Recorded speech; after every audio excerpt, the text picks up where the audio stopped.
Hola amigos, es un gusto encontrarnos nuevamente acá en un programa para comentar sobre creación. Hoy día vamos a ver un tema que se llama Para que fuese habitada la creó.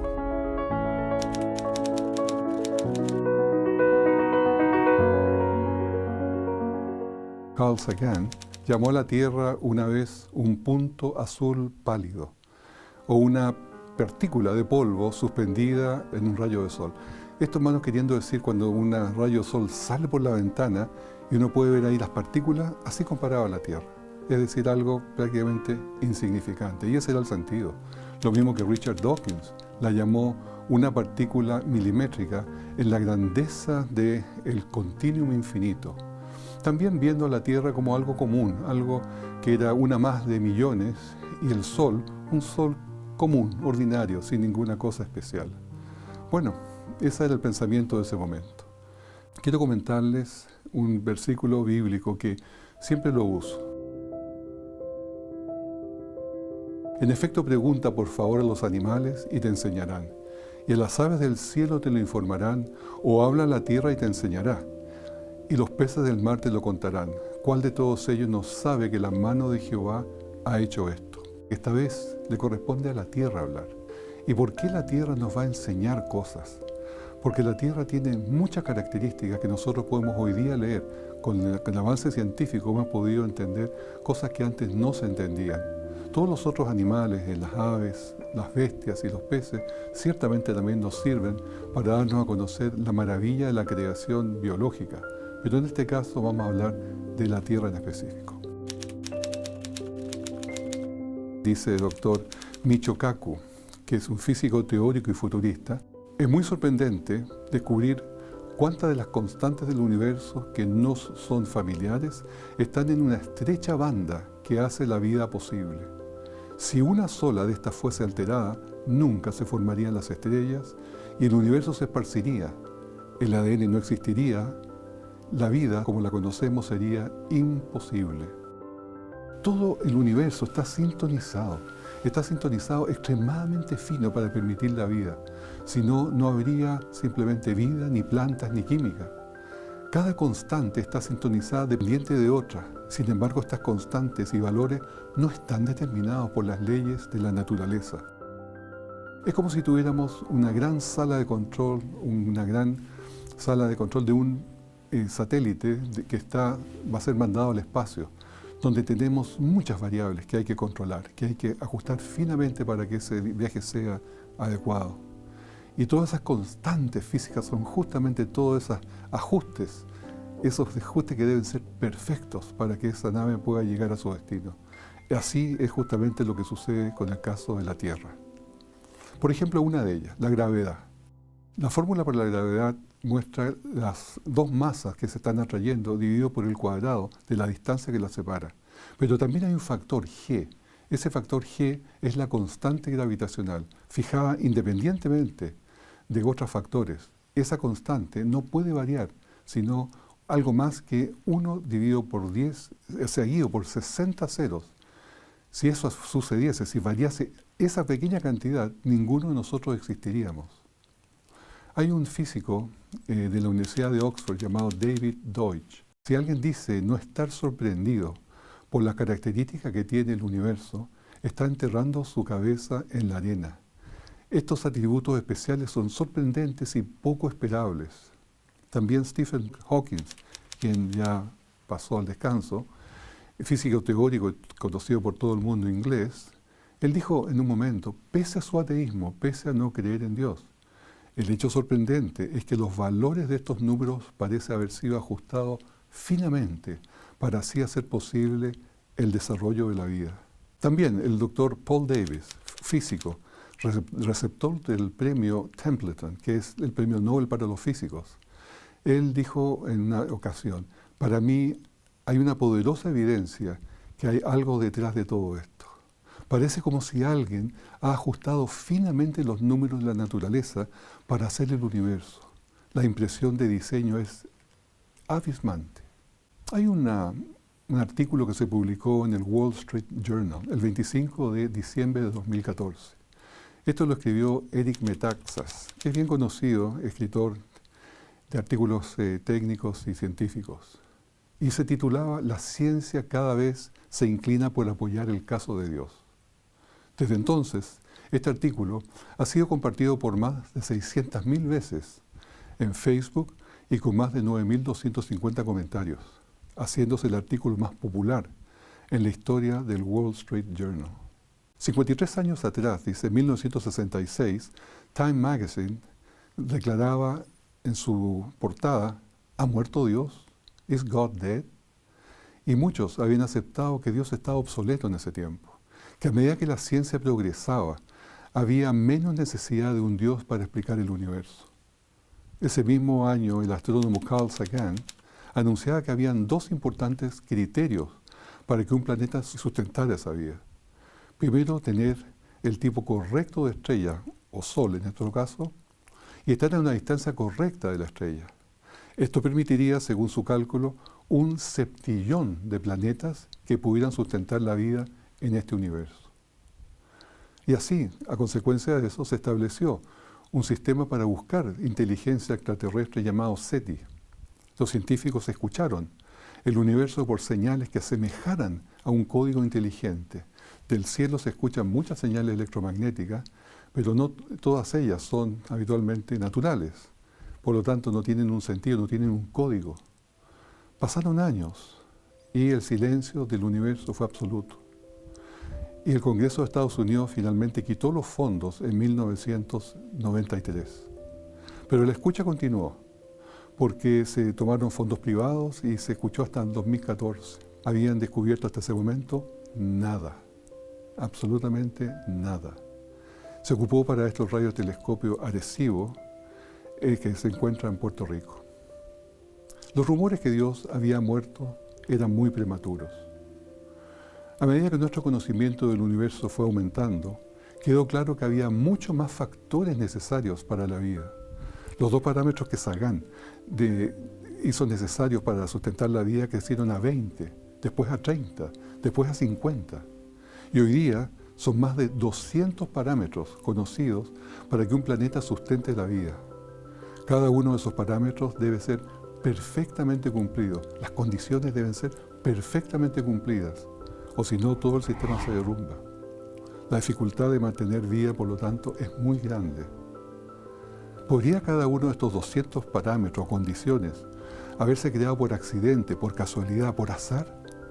Esto requiere de más fe que asumir que una inteligencia creó estas condiciones perfectas para vivir. Esta posibilidad es como tirar una moneda, lanzar una moneda al aire y sacar cara 10 trillones de veces seguidas. ¿Acaso sería esto posible? ¿Podría haber vida en otro lugar del universo? Entonces nos preguntaremos, bueno, si es porque las cosas se creen en forma casual, no. Pero si Dios hubiese creado sobrenaturalmente esas 200 condiciones para la vida excepcionales en otros planetas, por supuesto que sí. Pero que se den estas en forma aleatoria y casual en otra parte del universo no es posible. Isaías 45, 18 por algo nos decía, porque así dijo Jehová, que creó los cielos, Él es Dios, el que formó la tierra, el que la hizo y la compuso, no la creó en vano, para que fuese habitada la creó. Yo soy Jehová y no hay otro. Vemos aquí claramente un propósito de haber creado esta tierra, diferente a las otras. Vamos a ver entonces por qué la Tierra, el planeta Tierra, es especial. Si nosotros nos ponemos al lado de la Tierra, al lado de Venus, podremos ver que son prácticamente planetas gemelos, es decir, son hermanos. Son prácticamente del mismo tamaño y están bastante cerca uno de otro. Y cuando los comparamos, empezamos a ver diferencias que son abismantes. Por ejemplo, nosotros tenemos una atmósfera de oxígeno, de nitrógeno, de CO2 y otros componentes, pero principalmente de oxígeno y nitrógeno. Ellos tienen una atmósfera de CO2. Nuestra presión en la superficie es de una atmósfera. Ellos tienen 92 atmósferas. Y deje contarles qué es lo que pasó con esto. Cuando se mandaron las primeras sondas rusas, veneras, hasta el planeta Venus, se encontró que estas sondas reventaban Igual que un submarino puede reventar debajo del agua. Y así pasó que mandaron una, después otra, hasta que finalmente mandaron una suficientemente reforzada como un submarino, y esa sonda finalmente llegó a la superficie. ¿Qué pasaba? La presión era muy alta y no la habían comprendido bien eso. La cosa es que en la superficie de Venus hay 92 atmósferas. Es como bajar en un submarino o bajar bajo el agua 1000 metros, que es una presión enorme que a nosotros nos destruiría. La temperatura en la superficie también era de 467 grados centígrados, absolutamente imposible para la vida, cuando nosotros tenemos unas temperaturas agradables. Las lluvias que tenían en Venus eran de ácido sulfúrico, que Venus no tenía campo magnético, y giraba Venus hacia el oeste, cuando la Tierra gira hacia el este, es decir, giran para lados opuestos. Y esto es muy importante porque cuando se considera la teoría tradicional de que todos estos, los planetas y el Sol, se formaron de una nube que estaba dando vuelta de polvo, esta nube de material giraba al mismo lado a gran velocidad y todos los planetas debieron ser formados y girados para el mismo lado. Pero esto no sucede así, simplemente la teoría nebular no funciona aquí, porque están girando para lados opuestos. Bueno, ¿y qué tenemos como resultado entonces? Un gran contraste en propósito y vida con Venus, porque la Tierra fue creada para ser habitada. Como vemos allí esa escena, es un hermoso paisaje donde nosotros podemos vivir, donde la vida se sustenta. 1 Corintios 15:10 dice que hay cuerpos celestiales y hay cuerpos terrenales, pero una es la gloria de los celestiales y otra la de los terrenales. Aun cuando los cuerpos celestiales sean hechos de los mismos materiales químicos básicos, el planeta Tierra es el único en su complejidad y propósito.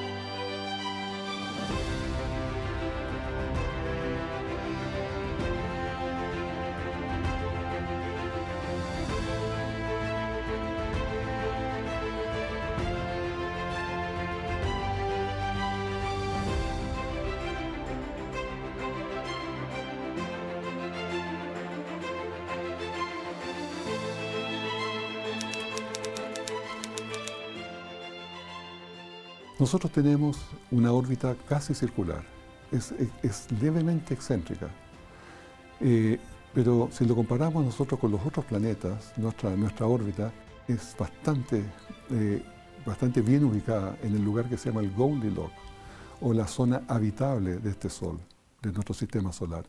El otro planeta que está en esa misma zona es Marte, nada más. Solamente los dos estamos en esa zona habitable. Esta posición nos permite tener una temperatura promedio de 15 grados centígrados. Los otros planetas, Venus, 467 grados, habíamos dicho. Mercurio, 430 grados centígrados, que está más cerca del Sol. Marte, que ya está un poco más lejos, menos 50 grados centígrados. Júpiter, menos 130, Saturno, menos 185 y Urano, menos 200 grados centígrados. Sin duda, no se puede tener vida allí, en ninguno de ellos. Todos los planetas están desordenados y vacíos, y solamente nosotros tenemos un planeta perfectamente organizado. Como decía, a la distancia correcta del Sol, 149 millones de kilómetros, más o menos 2%. Justo lo necesario para estar en esa zona habitable. Y esto gracias a la ley de gravedad y todas estas constantes universales que son absolutamente fijas. Si tuviésemos solamente un 5% más cerca del Sol, haría hervir los mares y se evaporarían. O si estuviésemos un 5% más lejos del Sol, los mares se congelarían. Y la rotación necesaria que tiene la Tierra es de 24 horas más o menos, que gira una vuelta en su... Si fuera la rotación más lenta, se calentaría demasiado un lado de la Tierra y el otro se enfriaría mucho.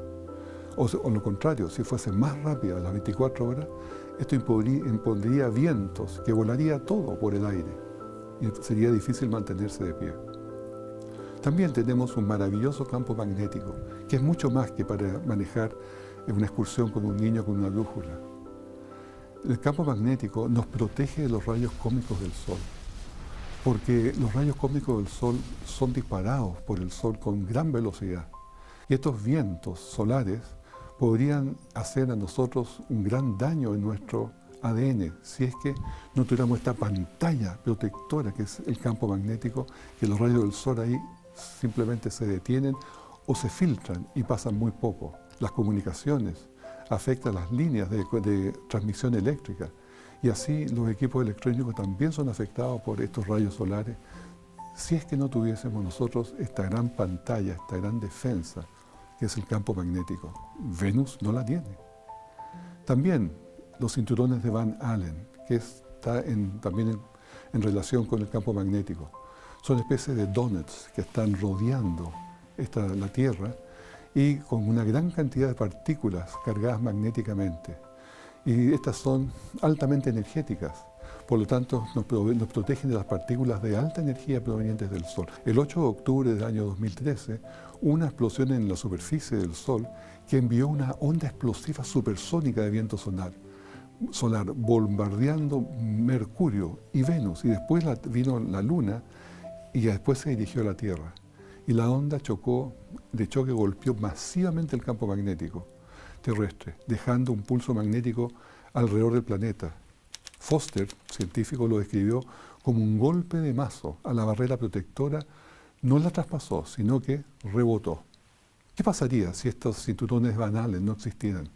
Si todas estas partículas de alta energía llegaran a la Tierra, pueden freír un satélite, simplemente a nosotros, a nuestras moléculas de ADN, las destruirían.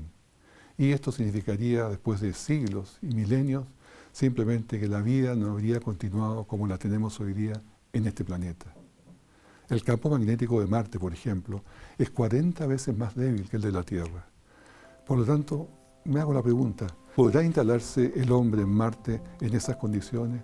Tendría que estar protegido de esos rayos cósmicos permanentemente. No tendría una vida como la que tenemos aquí en la Tierra, protegidos por ese campo magnético.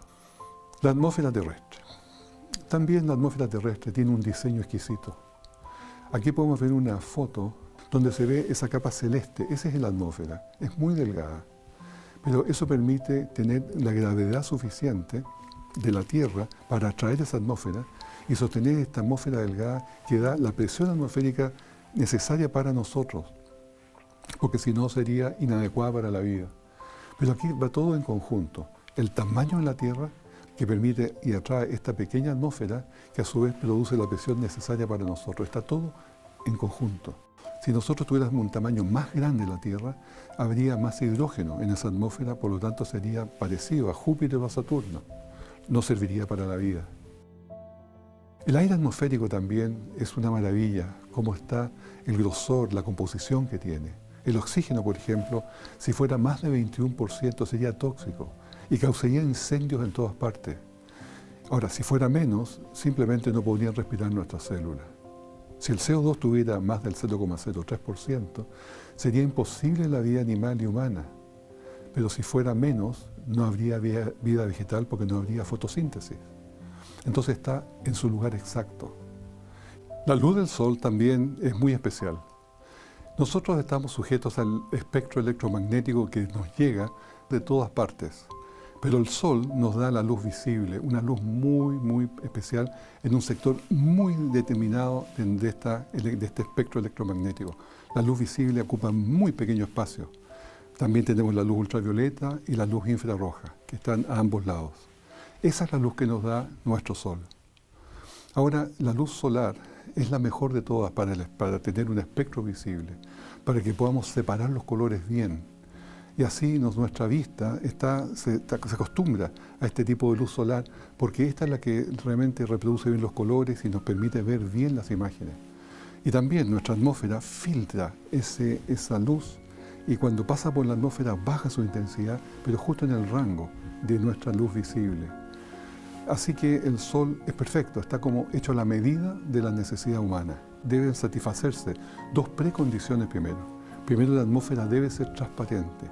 De todos los planetas que tienen atmósfera, solamente la Tierra tiene una atmósfera transparente. Y debe permitir, por lo tanto, esa atmósfera que pueda penetrar la luz ultravioleta y también hacer con ello la fotosíntesis de las plantas. Segundo, hay una porción de radiación infrarroja que es la que es absorbida por la Tierra y a su vez retenida en la atmósfera y calienta la Tierra. Y esto es muy importante porque impide el congelamiento del agua y anima a los átomos a vivir, a tener vida, a hacer química, a permitir la vida en la superficie de la Tierra. ¿Qué pasaría si nuestra atmósfera absorbiera en una región diferente, si se corriera el espectro electromagnético, digamos, hacia la derecha? Imaginemos un pequeño cambio. Aquí simplemente pasaría muy poca luz visible y posiblemente nada de ultravioleta. Si no hay luz ultravioleta, no habría fotosíntesis, sería imposible. Por lo tanto, el mundo sufriría un efecto invernadero. Sería caluroso, como Venus, porque nuestro aire absorbería toda la radiación infrarroja del Sol. Y al contrario, también al tener demasiada luz infrarroja, se calentaría todo este ambiente. En tal escenario no podría sobrevivir vida basada en carbón, como la nuestra. Y ciertamente seres que respiran aire como nosotros. Existe un ajuste fino antrópico que se llama. Esto significa que la física moderna ha revelado que hay evidencias, que hay un diseño inteligente en cada fibra del universo. Desde el año 1960 los físicos han reconocido que las condiciones iniciales y las leyes constantes de la física están finamente calibradas, aún pequeñas alteraciones en los valores de factores independientes, tales como la velocidad de la expansión del universo, la velocidad de la luz, la fuerza gravitacional exacta o la atracción electromagnética, harían la vida imposible, una pequeña variación en ellos. Los físicos se refieren a estos factores como coincidencias antrópicas y la afortunada convergencia es el ajuste fino del universo. La Tierra tiene justo lo necesario. La duración de la noche exacta para poder descansar y reconstituir fuerzas y el día para poder ejercer nuestro trabajo. El aire, 21%, fantástico. Y eso permite, por lo tanto, una estabilidad en nuestra respiración. Gracias a la fotosíntesis, porque la fotosíntesis regala el oxígeno, devuelve el oxígeno a la atmósfera y mantiene, por lo tanto, ese equilibrio. También debemos recordar que el 70% del oxígeno de la fotosíntesis proviene del plancton marino, del mar. Así que no todo es responsable de los bosques, también el mar tiene su parte. El universo es muy hostil para la vida. Nuestro hogar nos protege para poder vivir felizmente. El agua en la Tierra es única. Tenemos 15 grados centígrados de promedio de temperatura en la superficie de nuestra Tierra. De hecho, es el único planeta que tiene agua líquida. ¿Por qué? Porque justamente tiene los 15 grados centígrados promedio. Porque eso permite el agua líquida. Y el agua líquida permite otra maravilla, permite la vida. Lo cual es fantástico, porque nuestro planeta, en ese sentido, es el único que puede sostener vida. El agua no se puede condensar cerca del Sol. ¿De dónde salió tanta agua? El 70% de todo el globo está cubierto por agua. Y esto permite regular la temperatura, que esté pareja entre día y noche. Así tenemos diferencias más o menos 20 grados nosotros entre día y noche en todo el mundo. Pero Marte, por ejemplo, que no tiene agua, tiene diferencias de 100 grados centígrados entre día y noche. También, ¿se han fijado ustedes que cuando el agua se congela, se expande, por lo tanto flota?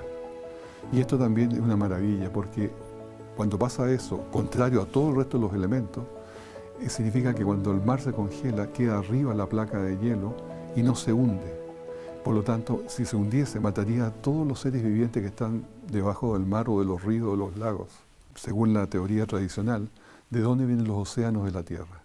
Se supone que nuestro planeta no puede tener agua en forma natural. Por lo tanto, la teoría más popular que se ha dicho es que vino por impacto de cometas. Millones de cometas que llegaron y asteroides que chocaron contra la Tierra y traían hielo y por lo tanto se transformó en agua. Hasta que se envió una sonda especial llamada Rosetta. Lo que se encontró en este cometa Churyumov fue que con una sonda se midió su hielo y el contenido que tenía ese hielo, esa agua que contenía allí, la tasa del isótopo deuterio hidrógeno era más de 3 veces que el agua de la Tierra. Es decir, este valor tan alto leído es el más alto de todo el sistema solar. Por lo tanto, es muy improbable de que cometas como el Churyumov hayan sido los responsables del agua terrestre Otro hecho que también es bastante desconocido y es muy importante es cómo la atmósfera protege el agua de la Tierra. ¿Por qué el agua no se escapa al universo? ¿Por qué el agua no se va para afuera? Y hay una explicación bastante interesante. El buen tamaño de la Tierra, la suficiente gravedad que tiene, soporta muchos gases que no se arranquen, pero hay otros que se van. Por ejemplo, el helio, el hidrógeno o el oxígeno en sí mismo también son arrastrados por los vientos solares y se van. Pero el agua no, porque pese a que el agua no es natural en este planeta ni en ningún otro, este planeta tiene la posibilidad de atraparlo. Y con una fórmula, ozono y frío, son las formas como esta agua es retenida en esta Tierra. Y déjenme decirles que la Tierra es el único planeta conocido en el universo, conocido, que tiene agua.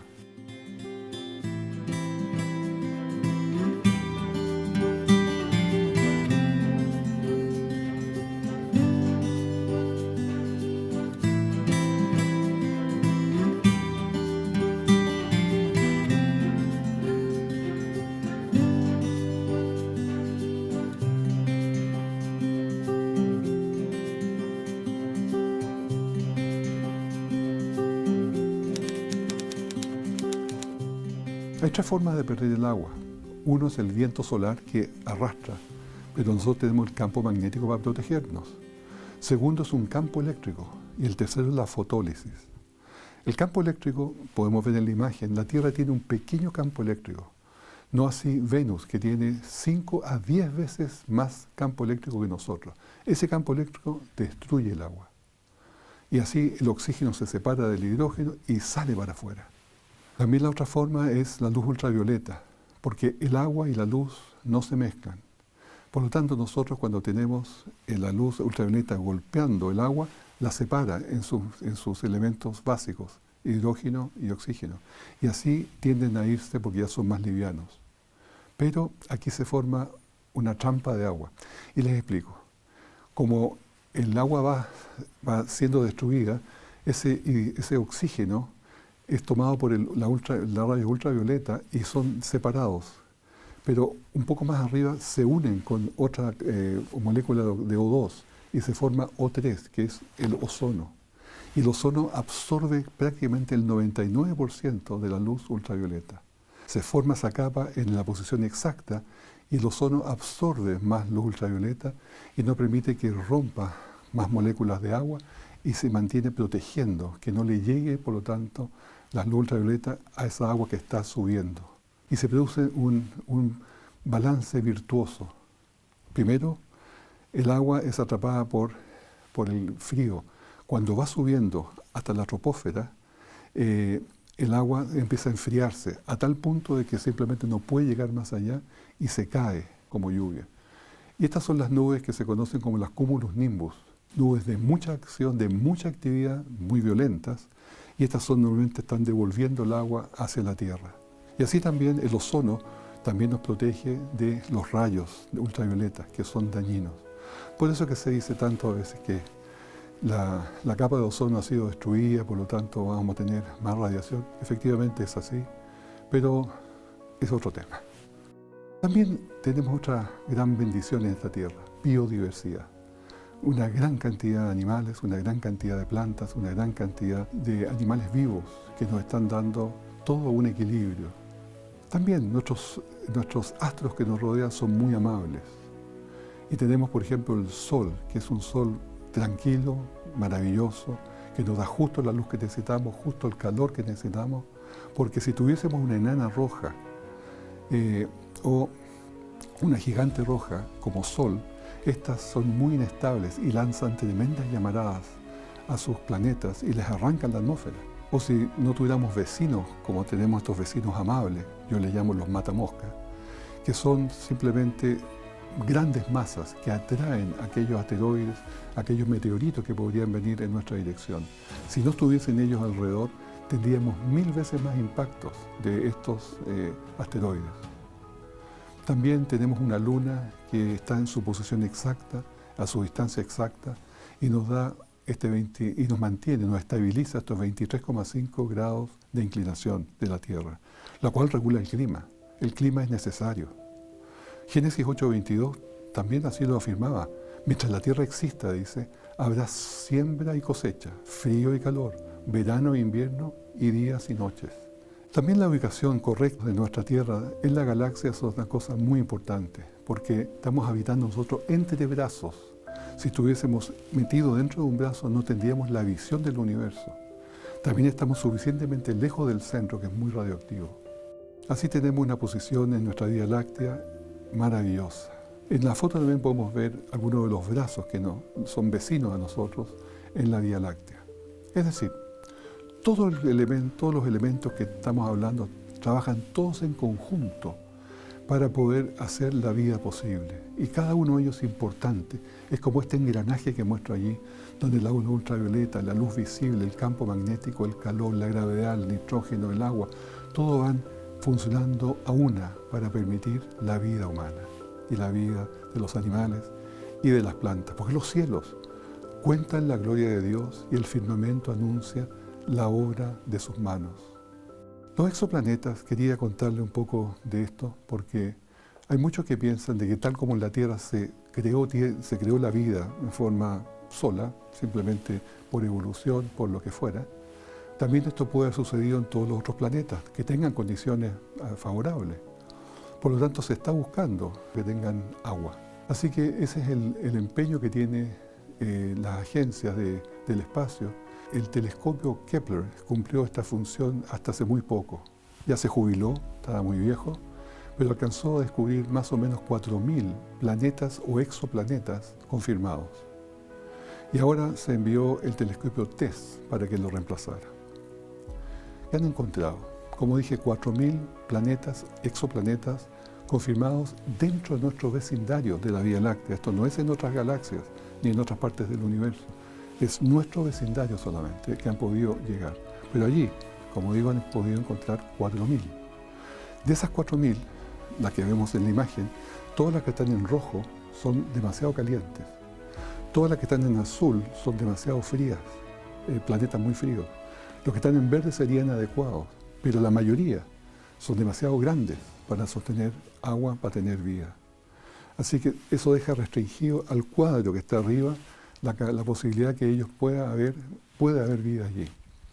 Hace un poco tiempo atrás, un par de años atrás, se hizo mucha propaganda por un sistema que se llamaba el TRAPPIST-1, donde se decía que había un sol, que era una enana roja realmente, que tenía 7 planetas, de los cuales 3 estaban en la zona habitable. Y se hizo bastante publicidad. El sol está ahí en la imagen, el TRAPPIST-1, el pequeño sol está ahí al lado, que es del tamaño de Júpiter, bastante pequeño.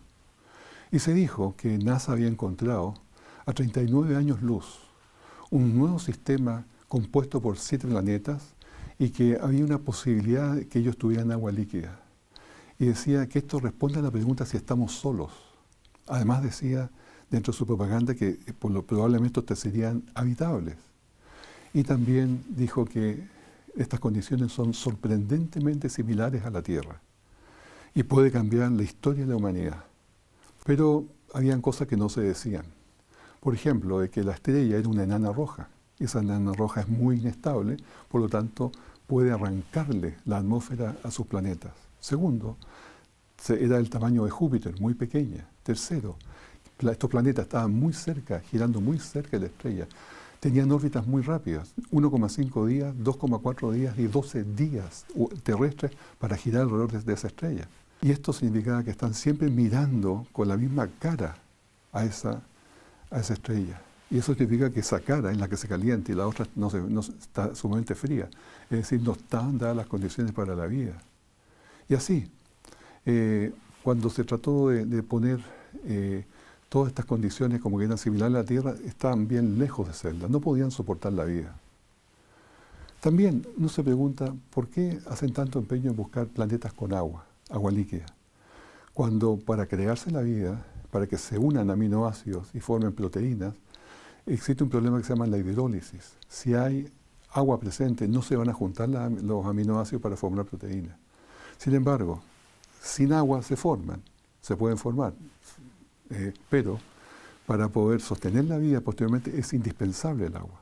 Entonces es una tremenda paradoja.